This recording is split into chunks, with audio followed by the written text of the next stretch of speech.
Assalamualaikum warahmatullahi wabarakatuh. Jumpa lagi dengan saya Tama dalam Ada Apa Gerangan.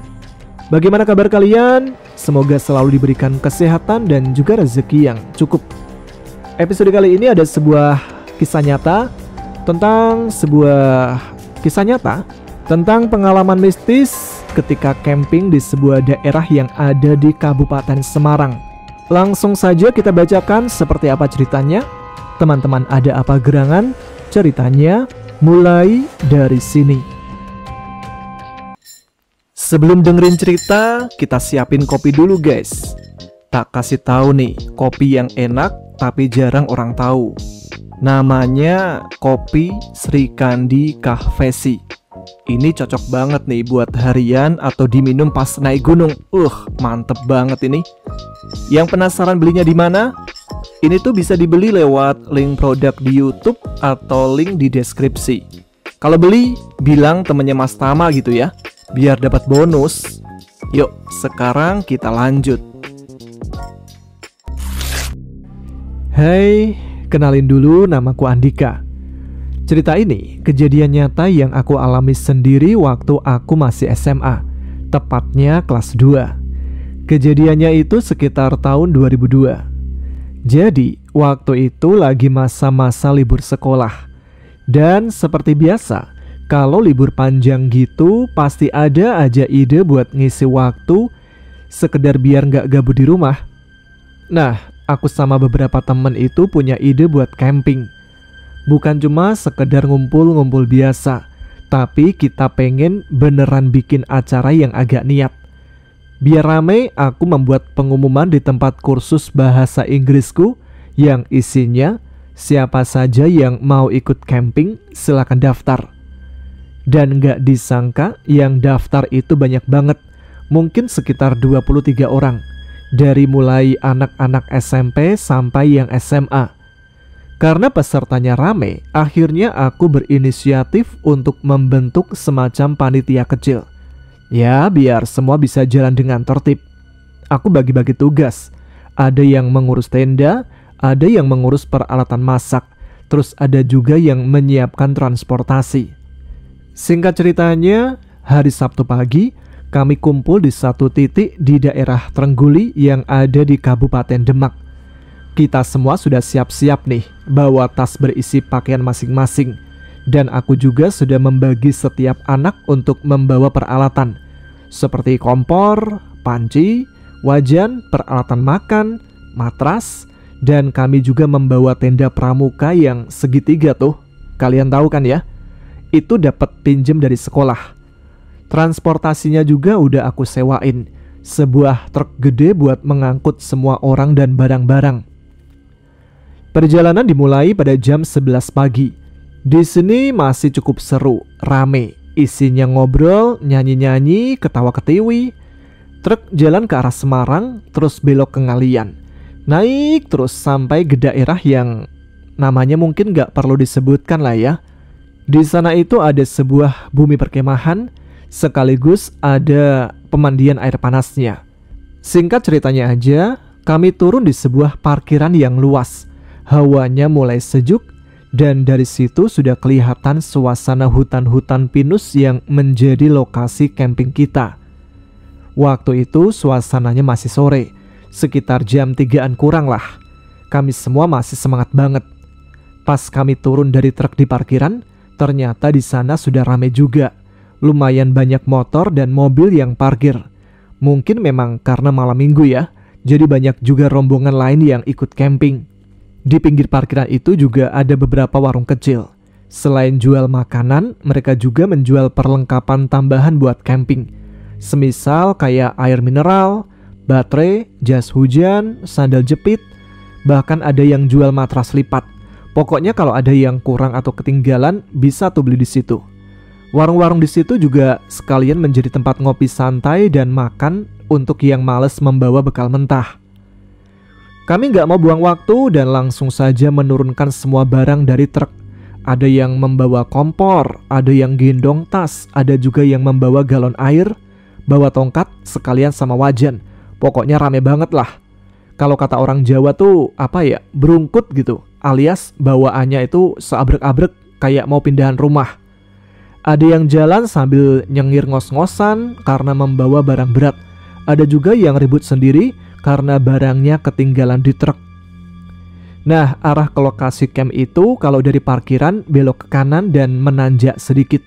Sementara kalau belok ke kiri dan turun, katanya itu merupakan jalan menuju ke pemandian air panas yang lumayan terkenal di daerah sana. Tapi tujuan kami jelas naik ke area bumi perkemahan yang ke arah kanan. Setelah jalan kaki sekitar 5 menit, akhirnya kami sampai juga. Hawa langsung berubah menjadi adem banget. Tempat campingnya ada di kawasan hutan pinus atau pohon cemara.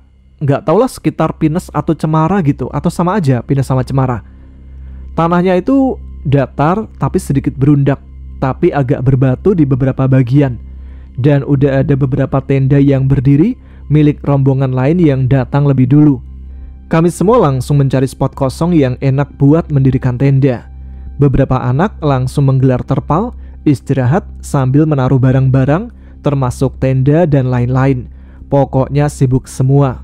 Waktu itu suasananya masih rame, masih cerah, belum ada tanda-tanda aneh. Dan aku juga waktu itu pertama kali ke sana. Kesan pertama yang kurasakan cuman sejuk dan nyaman, selebihnya nggak ada. Sampai di lokasi bumi perkemahan, kami langsung berkeliling untuk melihat-lihat. Jadi, di kanan area camp itu ada sebuah musola. Bangunannya cukup sederhana, tapi cukup bersih. Dindingnya nggak full nutup, cuma setinggi pinggang orang dewasa. Jadi kesannya terbuka banget. Udara itu bebas masuk. Apalagi malam, pasti lantainya yang keramik itu bakal dingin banget kalau buat sholat. Tapi ya lumayan lah, minimal ada tempat buat sholat. Di sebelah kiri musola itu ada tempat wudhu, dipisah antara cowok dan cewek. Airnya mengalir terus dan masih seger banget karena langsung dari sumber pegunungan. Tapi yang agak PR sih di toiletnya. Letaknya agak jauh tuh, sekitar 20 meter turun dari musola. Bangunannya itu kayak toilet umum yang zaman dulu. Catnya udah kusem, kesannya tuh gimana ya? Agak horor sih. Di sana itu ada 2 pintu, tapi dari luar aja udah kelihatan agak serem. Udah catnya ngelotok, lampunya temaram, suasana sepi. Nggak tahu deh nanti malam kayak apa. Setelah melihat-lihat dan menimbang-nimbang, akhirnya kami memutuskan untuk pasang tenda agak dekat dengan musola. Nggak depan banget sih. Kira-kira jaraknya sekitar 10 meteran. Tapi dari situ enak dong. Gampang kalau mau ambil air atau sholat itu nggak jauh. Tendanya kita bagi 3. 2 tenda tertutup untuk tidur, yang 1 buat cowok, 1 lagi khusus cewek. Terus 1 tenda lagi itu kita bikin model yang terbuka. Nanti di situ kita bikin base camp. Nah, di situ merupakan tempat kumpul, baik mau ngopi, masak-masak, ngobrol, main kartu. Pokoknya semua aktivitas kita pusatkan di tenda yang terbuka itu. Sore itu suasananya masih aman. Belum ada perasaan aneh-aneh. Belum ada hawa ganjil. Pokoknya cenderung rame lah hari itu. Di area sekitar kita juga masih banyak rombongan lain.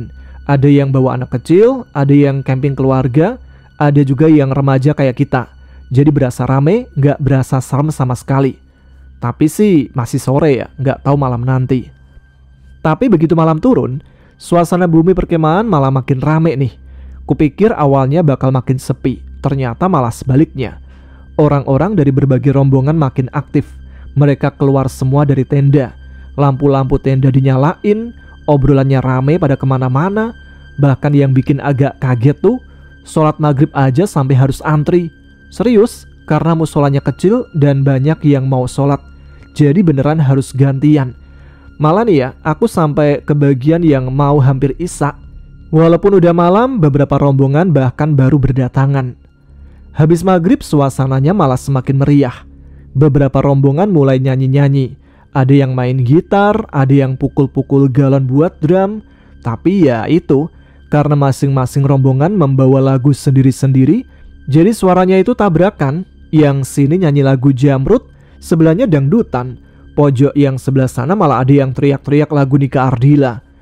Ini yang dengerin jadi pusing. Tapi rombongan kami sih nggak ikut rame-ramean. Kita fokus ke acara masak bareng. Dari awal memang aku sudah bilang, acara ini harus kerasa kekompakannya. Jadi semua harus terlibat. Mau yang SMP, mau yang panitia, mau yang SMA, pokoknya semua harus ikut nimbrung. Gak ada yang cuma ongkang-ongkang kaki menunggu makanan jadi. Ada yang bagian nyuci beras, ada yang motong-motong bawang, ada yang ngaduk mie, sampai yang bagian menyiapkan piring.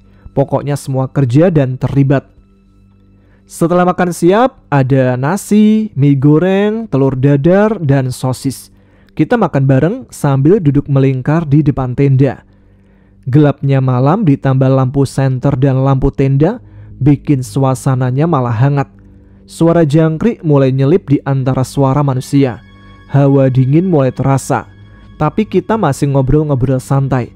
Ngomongin apa aja lah, mulai dari cerita sekolah, curhat tentang gebetan, sampai bercandaan receh yang bikin ngakak. Tapi kita nggak bahas horor-hororan ya.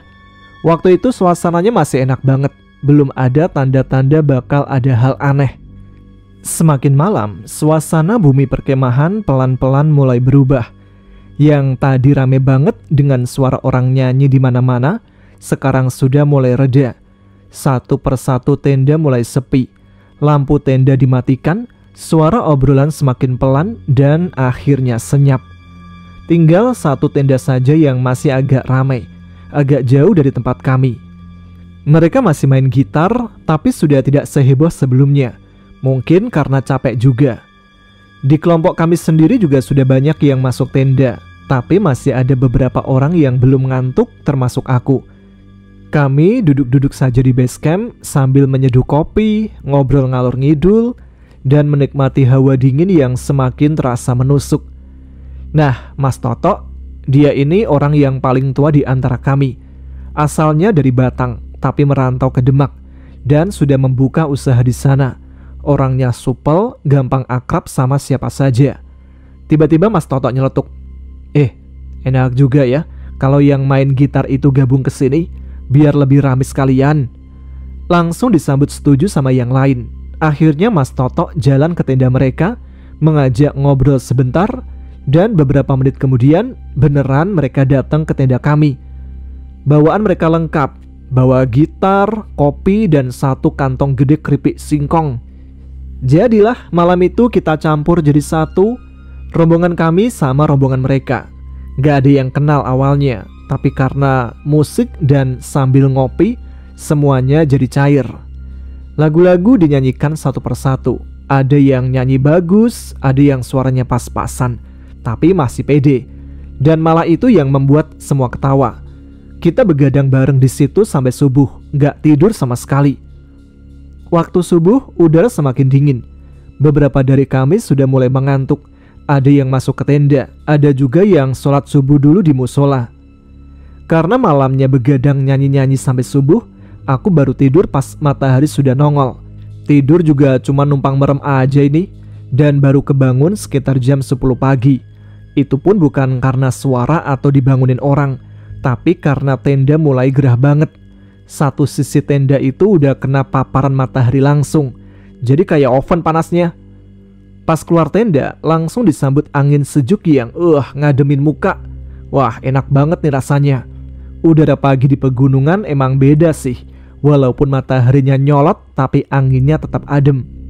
Tapi begitu aku lihat ke sekeliling, loh, kok tenda-tenda lain udah banyak yang dibongkar.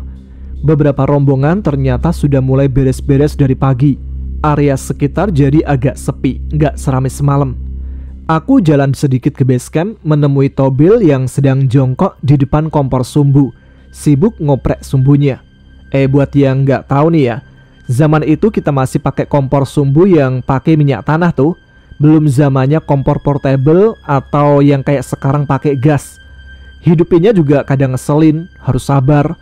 Belum lagi kalau sumbunya udah karatan, pada hitam, harus dipotong dulu tuh. Nah, melihat Tobil di situ, aku langsung tanya tuh ke dia. Yang lain kemana, Bel? Lagi mandi air hangat di bawah, tuh yang deket parkiran. Kok kamu gak ikut, Bel? Dia cengar-cengir. Nungguin kamu bangun lah, masa ditinggal.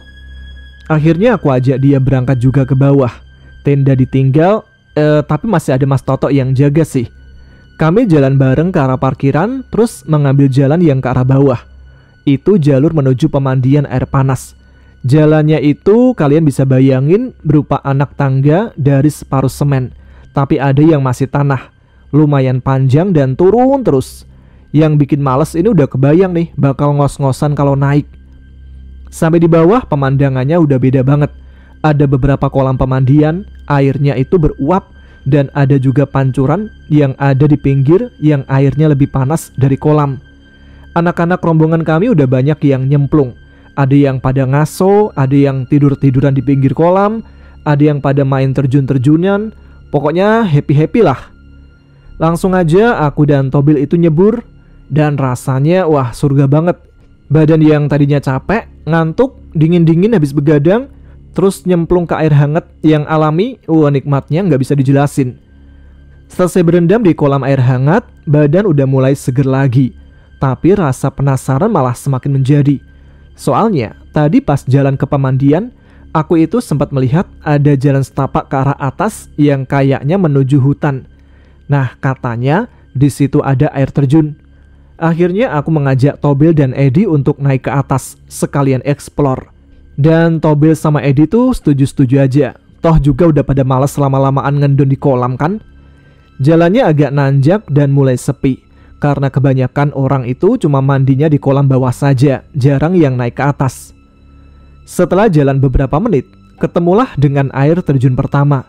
Ini yang air terjun bawah ya, kita sebut aja begitu. Bentuknya itu kecil, tapi tetap keren sih. Apalagi suasana sekitarnya itu masih alami banget. Di situ lumayan ramai juga. Beberapa orang sedang foto-foto.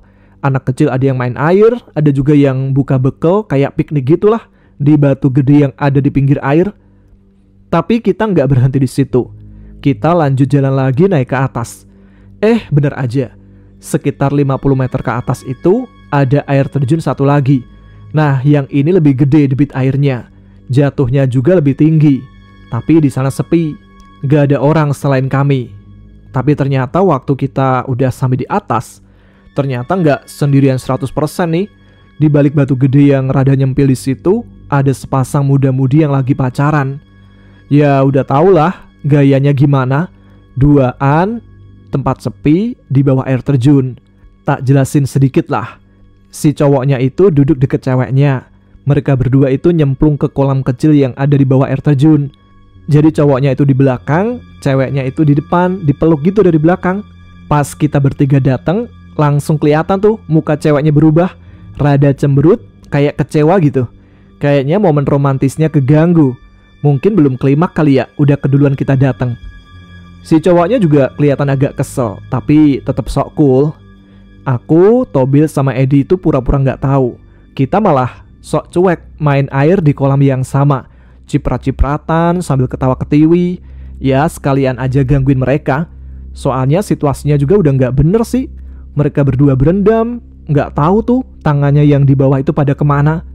Di bawah air kan nggak kelihatan ya. Gawat juga kalau dibiarin. Apalagi kita semua itu lagi jomblo. Nggak ikhlas banget dong kalau ada yang berduaan di depan mata. Nggak lama mereka langsung keluar dari kolam, buru-buru ambil handuk dan turun. Mungkin emang risih juga sih karena udah ketahuan, atau memang udah cukup puas. Setelah mereka turun, suasana di air terjun itu jadi sepi banget. Cuma kita bertiga yang ada di sana. Tadinya ramai dan seru, tapi lama-lama mulai terasa beda.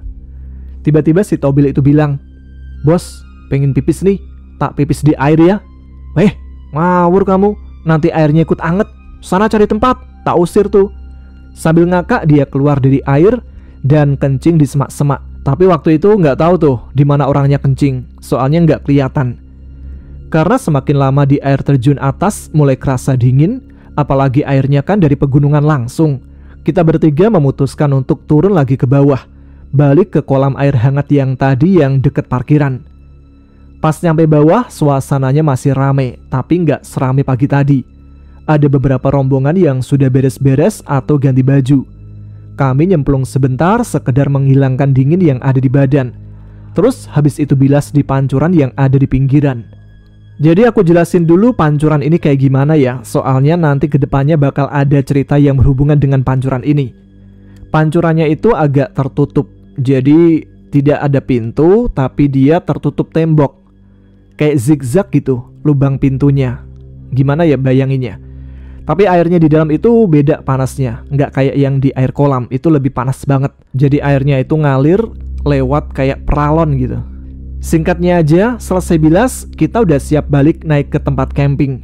Nah ini nih, bagian yang paling malesin, naik lagi. Mana jalannya nanjak dan panjang, plus badan kan udah pada loyo. Perut juga udah mulai lapar, dan mata udah berat pengen tiduran. Tapi ya gimana lagi, mau nggak mau harus naik. Sebagian dari rombongan juga sudah duluan balik. Tinggal aku, Tobil, Edi, sama Dwi. Waktu itu Dwi itu anak cewek satu-satunya yang masih ketinggalan bareng kami. Dia jalannya agak pelan, jadi kami nemenin dia sambil santai-santai naik bareng. Di perjalanan naik itu mulai terasa beda. Jalanan sudah mulai sepi banget. Tadi pagi rame, banyak yang seliweran. Sekarang benar-benar sepi. Suara orang udah nggak ada. Yang kedengeran itu cuma suara tonggeret yang nyaring banget dari balik semak dan pohon-pohon tinggi. Anehnya lagi, walaupun matahari masih terang, hawa di jalur itu tuh kerasa adem banget. Waktu aku lihat jam, sekitar jam setengah 3 sore. Tapi rasanya udah kayak jam 6 sore. Begitu kami akhirnya sampai lagi di area camp, kita langsung kaget. Tenda-tenda yang tadi pagi masih berdiri banyak, sekarang udah nggak ada, kosong. Tinggal tenda rombongan kami aja yang masih berdiri sendirian di tengah hutan pinus. Ternyata memang semua rombongan lain udah pulang. Waktu aku ingat-ingat lagi, ya emang bener sih, hari itu hari Minggu, yang artinya malam Senin. Kebanyakan orang cuma camping semalam saja, terus balik hari Minggu sore. Sementara kita memang dari awal niatnya itu 2 malam, karena liburan kan, Sabtu sampai Senin. Tapi nggak nyangka juga bakal bener-bener ditinggal sepi gini. Sempet kepikiran buat pulang juga, tapi ya nggak mungkin. Soalnya truk yang mengangkut kami sudah dijadwalkan menjemput Senin siang. Dan ini tahun 2002, belum ada yang punya HP di rombongan kami. Jadi nggak bisa juga nelpon minta jemput dadakan. Mau nggak mau kami harus menginap semalam lagi di sana. Walaupun kondisinya sudah beda banget. Hawa tempatnya mulai berubah. Masih sore, tapi hawanya nggak kayak kemarin. Waktu itu beberapa anak cewek mulai panik nih, mukanya kelihatan nggak tenang. Mungkin mereka ngerasa juga suasananya udah mulai nggak enak. Tapi untungnya Mas Toto langsung turun tangan. Dia yang paling tua, paling tenang juga, langsung bilang gini, "Tenang aja, warung di parkiran juga masih buka kok. Kita nggak sendirian, masih ada orang di bawah." Kata-kata itu lumayan nenangin sih, setidaknya bikin suasana nggak langsung panik. Setelah itu kami saling menyemangati, lalu gantian sholat asar. Yang cewek-cewek sholat duluan di musola, cowok-cowok nyiapin peralatan buat masak. Habis itu gantian. Walau suasananya udah nggak seenak kemarin, kami tetap lanjut masak bareng. Biar ada kegiatan juga, nggak cuma duduk nunggu malam. Tapi nggak tahu kenapa, mulai dari sore itu, aku pribadi mulai ngerasa malam kedua ini bakal beda. Menjelang malam kedua, setelah makan dan ngobrol santai sebentar di base camp, suasana sudah mulai surut. Hari makin gelap dan sepi di sekitar area camp makin terasa. Tapi karena udah ngantuk dari siang main air terus, kami semua memilih duduk-duduk saja sambil ngopi dan ngobrolin hal-hal receh. Aku waktu itu duduk bareng cowok-cowok termasuk Mas Toto. Tenda cewek udah mulai sepi, beberapa sudah masuk buat istirahat. Nah, tiba-tiba si Ridwan datang dari arah jalan bawah. Dia jalan agak cepat, wajahnya langsung kelihatan serius nih, gak kayak biasanya yang cengengesan. Langsunglah nyamperin aku dan bisik-bisik, "Di, tadi aku lihat gendruwo di belakang toilet." Langsung bengong aku, "Apaan, Wan?" Dia duduk, nafasnya masih berat. "Aku tadi ke toilet sendirian, yang di bawah tuh. Nah, pas lagi keluar, aku lihat ada bayangan hitam gede banget di belakang toilet. Awalnya tak kira pohon, tapi pas aku lihat lagi, dia diem aja di situ. Wujudnya kayak manusia, tapi gede banget, hitam, bulunya lebat." Wah, merinding aku. Denger yang kayak gitu, Mas Toto langsung bilang, "Mulai sekarang, kalau pipis atau ke bawah, jangan sendirian. Harus minimal 2 orang. Biar kalau kejadian apa-apa ada yang bisa nolongin atau kasih kabar. Semua langsung ngangguk. Gak ada yang bercanda lagi tuh. Gak ada yang ledek-ledek. Karena cara Ridwan ngomong itu kayak beneran. Bukan yang biasanya kayak bercanda gitu. Nah, setelah cerita itu, suasana basecamp itu langsung berubah. Yang tadinya itu masih bercanda-bercanda, seketika langsung diem. Mata itu saling lirik satu sama lain. Dan semua mulai ngerasa malam ini kita kayaknya bakal ngalamin hal yang aneh-aneh. Gak lama dari situ, Asih dan Prapti keluar dari tenda cewek. Mereka jalan berdua ke arah musola. Waktu itu kami para cowok masih duduk di basecamp, termasuk Mas Toto yang duduk sambil ngopi. Mas Toto langsung noleh dan tanya ke mereka, mau kemana kalian? Asihnya jawab, mau pipis mas, ke toilet bawah. Mereka ini juga udah siap, masing-masing itu bawa senter. Tapi begitu dengar tujuan mereka ke toilet bawah, Mas Toto langsung berdiri dan agak meninggikan suaranya. Jangan ke sana. Pipisnya di tempat wudhu aja. Tuh, yang di samping musola. Si Asih dan Prapti sempat bingung. Kelihatan dari wajah mereka itu tolah-toleh. Mereka nanya-nanya juga sih, kenapa nggak boleh. Tapi Mas Toto cepat ambil alih. Dia bilang, itu jalan ke bawah gelap banget. Takutnya malah jatuh atau kesandung. Mending situ aja, aman. Toh udah sepi. Alasannya sih terdengar masuk akal. Tapi dari sorot mata dan gaya ngomong Mas Toto, aku yakin itu bukan cuma soal gelap atau takut kepleset. Dia pasti nggak mau mereka mengalami yang barusan diceritakan sama Ridwan. Apalagi cewek kan biasanya lebih sensitif, lebih rawan diganggu makhluk begituan. Bisa-bisa nanti malah kesurupan atau syok. Si Asih dan Prapti akhirnya menurut. Mereka muter balik terus ke arah tempat wudhu yang ada di samping musola.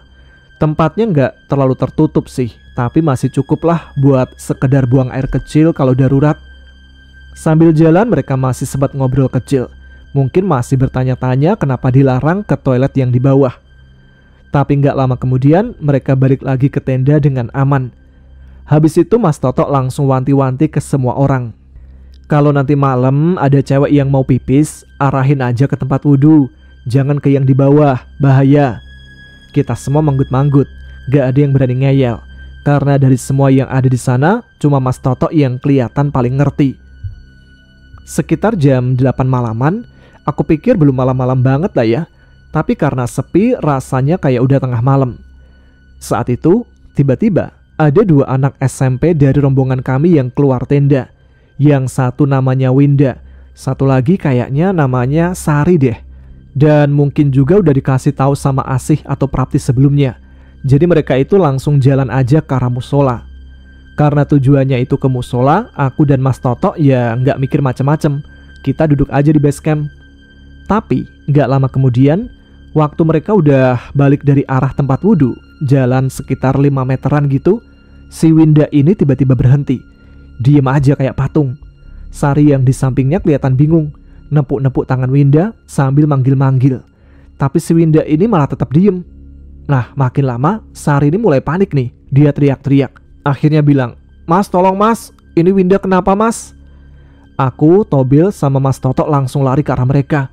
Pas nyampe, langsung merinding. Nah, si Winda itu, dia tuh masih berdiri, tapi matanya kosong. Bener-bener kosong, kayak nggak ada jiwanya. Pandangannya itu lurus ke depan, tapi kayak nggak ngelihat apa-apa di depannya. Nah, yang paling bikin nggak bisa lupa itu lehernya tiba-tiba nengkleng. Apa ya? Kepalanya itu miring gitu ke kiri, kayak patah gitu loh. Tapi dia nggak jatuh, cuma diam sambil senyum-senyum. Serem lah pokoknya. Mas Toto langsung sigap. Dia bilang ke aku dan Tobil, "Cepat angkat dia ke base camp." Aku sama Tobil langsung coba angkat. Satu tangan pegang bahu, satu lagi coba mendongkel dari pinggang. Tapi anehnya berat banget, Cok. Kayak kakinya itu nancep di tanah, nggak bisa diangkat. Serius, kayak akar pohon gitu loh. Akhirnya Mas Toto manggil yang lain kan. Datanglah tuh Edi, Supri, sama Ali. Baru setelah berempat, Winda tuh bisa diangkat. Tapi itu juga susah payah. Pas sampai di base camp, kami coba dudukin dia. Tapi badannya masih kaku. Tegak banget kayak papan. Bener-bener gak bisa ditekuk. Ditarik dikit aja langsung mental balik. Panik banget tuh waktu itu. Semua orang mulai bingung. Cewek-cewek yang denger ribut-ribut juga akhirnya pada keluar dan beberapa nangis karena takut. Belum juga kami sempat mikir mau ngapain, tiba-tiba si Winda ini malah gimana ya, senyum aneh gitu. Mukanya yang tadi kosong mendadak melotot gede banget, kayak orang yang marah banget. Matanya merah, mukanya tegang, dan posisinya itu masih berdiri tegak, gak berubah dari tadi. Mas Toto langsung coba ya mungkin kayak negosiasi gitu lah ya. Ngapain kamu ganggu? Sana pergi, kita nggak ganggu kamu. Kayak semacam gitulah. Si Winda itu tadinya diem sebentar, terus sedikit-sedikit mulai ngomong. Tapi suaranya udah bukan kayak suara Winda lagi. Ini kayak suara apa ya, nenek-nenek gitulah. Serak, berat, ya gitu, mirip banget nenek-nenek. Dia bilang, aku suka sama anak ini, dia wangi. Langsung semua cowok lihat-lihatan tuh. Dan menurut Sari memang si Winda ini lagi dapet. Terus sosok itu lanjut ngomong lagi. Dia buang darah kotor sembarangan, tidak dibersihkan, dibuang di pancuran. Mas Toto langsung nanya, di mana? Di pancuran WC atau tempat wudhu? Si Winda, si makhluk yang nempelin Winda itu nunjuk ke arah bawah, arah pemandian air panas. Berarti dia ngomongin pancuran yang deket kolam berendam. Wah, gawat juga. Mungkin tadi pagi pas rame dan berendam, si Winda ini buang pembalut bekasnya di pancuran dan lupa nggak dibawa naik. Belum kelar mikir, tiba-tiba si Winda ini nunjuk ke arah Tobel. Matanya sambil melotot, jari telunjuknya itu lurus dan dia ngomong keras kayak gini. Kamu tadi kencingin tempatku. Bersihkan sekarang juga. Tobel langsung pucet tuh mukanya. Lah, tempat apa sih maksudnya? Tapi Winda nggak jawab. Dia cuma berdiri dengan ekspresi marah, masih nunjuk Tobel sambil nafasnya itu berat kayak habis lari. Semua orang langsung saling lihat di situ. Yang cewek-cewek malah udah pada panik dan makin ketakutan. Mas Toto pegang pundak Winda sambil komat kamit. Mungkin kayak baca doa, nggak tahu doa apa. Tapi Winda ini malah ketawa. Suara tawanya itu ya masih suara nenek-nenek. Bulu kuduk kita langsung berdiri tuh. Mas Toto lalu tanya ke Tobel, dia tadi kencing di mana? Dan aku itu baru inget, Tobel tadi pas di air terjun kan sempet kencing tuh. Tobel juga akhirnya inget, dia tadi kencing di bawah pohon dan di sana itu ada batu berlubang. Dikencingin sama dia, latihan sasaran katanya. Emang bangke nih anak. Karena kondisi makin gak jelas dan Winda belum juga balik normal, Mas Toto akhirnya menyuruh aku sama Edi buat turun ke parkiran. Coba cari bantuan ke warung, bilang aja ada yang kesurupan, katanya gitu. Aku dan Edi langsung ambil senter dan jalan cepat ke bawah. Niatnya sih minta tolong kan ya, siapa tahu di sana itu ada warung atau orang yang di warung gitu bisa bantu, atau setidaknya barangkali mereka punya kenalan orang yang ngerti. Tapi begitu sampai di parkiran, di sana itu sepi, gak ada satupun warung yang buka. Lampu warung-warung juga mati semua. Padahal tadi sore itu seingatku masih ada yang buka. Kemungkinan besar sih ya karena udah gak ada kendaraan di parkiran. Mereka kira tempat itu udah gak ada orang, jadi warung semua tutup. Mungkin juga udah pada pulang. Aku dan Edi langsung lihat-lihatan. Waduh, gimana nih? Gak pakai mikir lama, kami langsung lari balik ke atas. Jalanannya nanjak, kita lari, ngos-ngosan lah otomatis. Buru-buru tuh kita ngabarin Mas Toto. Begitu sampai lagi di base camp, kita laporan kan kalau semua warung tutup. Mas Toto tuh kelihatan mikir sebentar. Terus tiba-tiba bilang gini. Gini aja, Tobel ke bawah lagi, tapi nggak sendiri. Ajak teman 1 atau 2 orang. Ambil pembalut bekas Winda. Terus sekalian bawa air dari air terjun buat nyiram batu tempat yang dikencingin tadi. Muka si Tobel langsung melotot dong. Kaget tuh dia. Bilang, ah sekarang mas?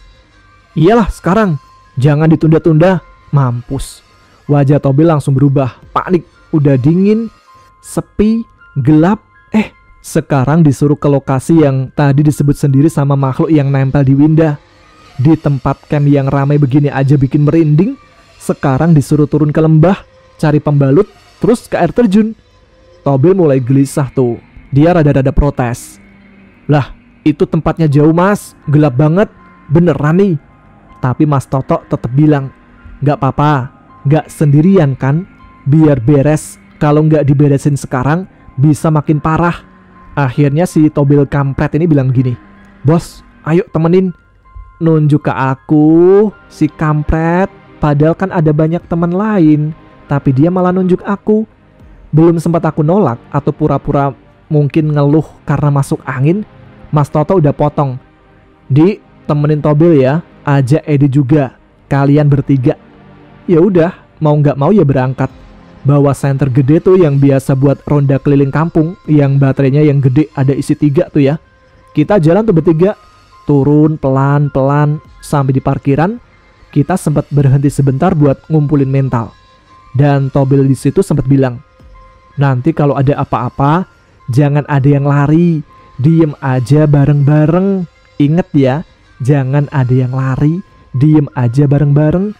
Aku cuma nganggu di situ. Oke lah, yang penting cepet kelar. Habis itu kita lanjut jalan ke arah pancuran air panas. Langkah demi langkah semakin pelan karena gelap banget. Kita bertiga gandengan tangan tuh, bener-bener jalan yang dempet-dempetan. Ini misal satu kesandung, bertiga itu bakal ikut jatuh. Pas kita masuk ke ruang yang pancuran, jantung langsung copot, lompat balik lagi. Di situ ada kuntilanak, tapi bukan yang kayak di sinetron. Ini versi yang downgrade dan udah expired.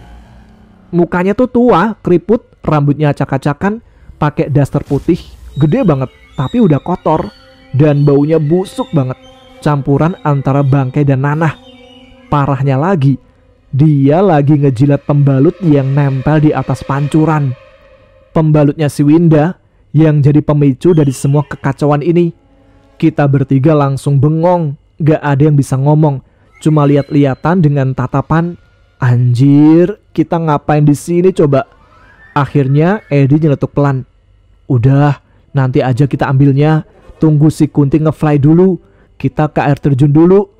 Aku cuma bisa ngangguk cepat di situ. Setuju. Jadi kita putuskan buat meninggalkan dulu si Kunti yang sedang asik dengan cemilannya dan lanjut ke misi kedua, guyur bekas kencingnya si babi Tobil ini. Singkatnya kita jalan nanjak lagi tuh ke air terjun yang di atas. Nafas sudah kayak naik gunung, tapi alhamdulillah nyampe juga. Kita langsung isi botol kosong pakai air dari genangan air terjun. Setelah botol penuh, tak kasih ke Tobil. "Nih Bil, tak tunggu sini, sana bersihin kencingmu, dan kamu kan yang tahu tempatnya." Dianya malah ngeluh, "Ayo bareng aja bos, nggak apa-apa deh aku jalan duluan, tapi bareng ya." Ya udahlah, males debat juga. Akhirnya kita balik lagi tuh bertiga ke tempat yang dia maksud, di batu keramat yang katanya tadi dikencingin.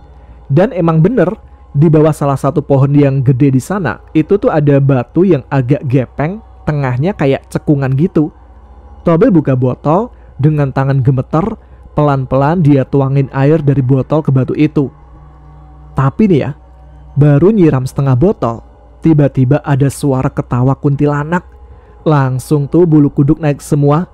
Tobil kan panik, mukanya pucet, langsung dilempar tuh botolnya dan lari duluan. Padahal dia tadi yang bilang, "Kalau ada apa-apa jangan lari." Si babi malah yang paling duluan lari. Sialnya dia kesandung batu waktu lari di pinggir tebing air terjun dan kecebur tuh nyemplung ke kolam. Bodoh amat, aku sama Edi langsung lari.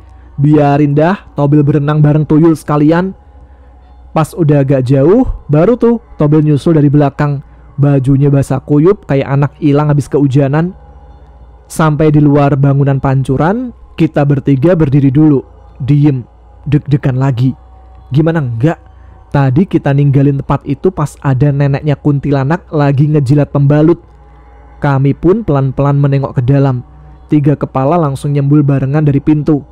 Dan alhamdulillah udah gak ada siapa-siapa. Kosong, aman. Langsung aku buru-buru jalan cepat ke arah pancuran.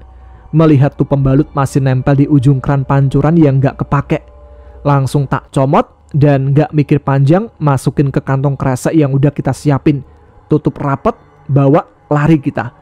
Bener-bener kayak balapan. Kita bertiga lari sekenceng-kencengnya. Singkat ceritanya aja, sampai di area camp, nafas udah tinggal setengah nih, kayak mau muntah. Si Winda masih dipegangin beberapa temen. Katanya sempat berontak hebat waktu kita pergi. Untung aja Mas Toto dan beberapa anak cowok bisa menahan. Aku langsung menyodorkan plastik kresek isi pembalut ke Mas Toto. Nih Mas, udah tak ambilin. Batunya juga udah disiram.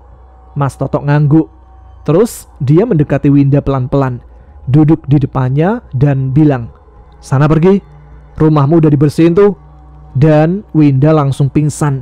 Dia nggak teriak, nggak pakai gerak-gerakan aneh, langsung ambruk. Seketika suasana jadi hening, semua orang diem. Untuk sementara, kita bisa bernafas lega. Setelah kejadian Winda pingsan itu, Mas Toto langsung ambil keputusan cepat. Udah, kita semua pindah tidur ke musola, daripada pisah-pisah lagi di tenda. Langsung tuh, tikar digelar, matras dihampar, selimut dibagi rata. Musola yang biasanya dipakai buat sholat, sekarang jadi tempat tidur darurat. Tengah malamnya sempat ada kejadian nih. Genteng musola kan dari seng. Nah, itu tuh kayak ada yang nimpukin pakai tanah beberapa kali. Tapi karena semua udah kecapean ya, atau udah pasrah, gak ada yang keluar waktu itu. Dan kita pun bertahan sampai pagi. Singkatnya aja, sekitar jam 10 pagi lebih dikit lah, akhirnya truk jemputan datang juga. Pak sopirnya sampai nyamperin langsung ke area camp dan membantu membawakan barang ke parkiran. Kita semua semangat bener, kayak mau pulang dari karantina rumah hantu. Perjalanan pulang itu semua orang diem. Sampai akhirnya Ridwan buka suara. Tadi malam pas kita tidur di musola, aku lihat si gendruwo itu datang ngintip kita yang sedang tidur. Langsung yang denger pada nengok. Serius Wan? Iya, aku kebangun jam 2-an, gak bisa tidur lagi. Dia tuh berdiri di luar musola, ngadep ke kita. Matanya merah, tapi cuma ngeliatin. Belum selesai nih rasa seremnya, giliran si Winda yang anak SMP kesurupan itu cerita. Dia bilang pas pipis di tempat wudhu, dia ngeliat dari ekor matanya gitu, kayak ada nenek-nenek ngejilatin lantai tempat dia pipis. Posisinya itu agak di belakangnya, makanya dia buru-buru balik ke tenda. Tapi di tengah jalan dia dihadang kuntilanak. Kuntilanak itu tuh berdiri di tengah jalan, senyumnya lebar banget. Dan habis itu gak inget lagi katanya. Kita semua langsung diem, gak ada yang komentar, cuma saling lihat-lihatan. Terakhir yang cerita itu Sarih dan Asih. Mereka cerita kalau kemarin siang pas mereka mau bilas di kamar mandi, mereka kan nunggu tuh di pintu depannya. Pintunya kan ketutup ya, kirain kosong. Pas kebuka dari dalam, yang keluar itu cowok sama cewek, kayaknya mandi bareng gitu. Spontan aku, Edi dan Tobi langsung nebak, jangan-jangan pasangan mesum yang di air terjun tuh. Buset, ngapain aja mandi berduaan? Kagak mungkin juga kan, cuma bantuin sabunin punggung doang. Yang jelas camping kali ini benar-benar kejadian yang gak bakal dilupain seumur hidup. Dan camping itu merupakan awal mula aku, Edi, Tobil, Ali, Agus, Joko Ribowo yang dulu jadi kipernya Persijap Jepara dan Persipapati waktu SMA itu ketagihan mendaki gunung. Sekian ceritanya, selesai. Wassalamualaikum warahmatullahi wabarakatuh. Oke guys, itu dia sebuah pengalaman horor yang terjadi di sebuah bumi perkemahan. Kalau kalian yang tinggal di area Semarang kayaknya bisa nebak deh. Dan terima kasih buat teman-teman yang sudah menyimak episode kali ini. Terima kasih untuk yang sudah memberikan support, share, like, dan juga komentar di setiap video Ada Apa Gerangan. Kita jumpa lagi di episode selanjutnya dengan cerita yang tak kalah seru pastinya. Tetap semangat, jaga kesehatan. Wassalamualaikum warahmatullahi wabarakatuh.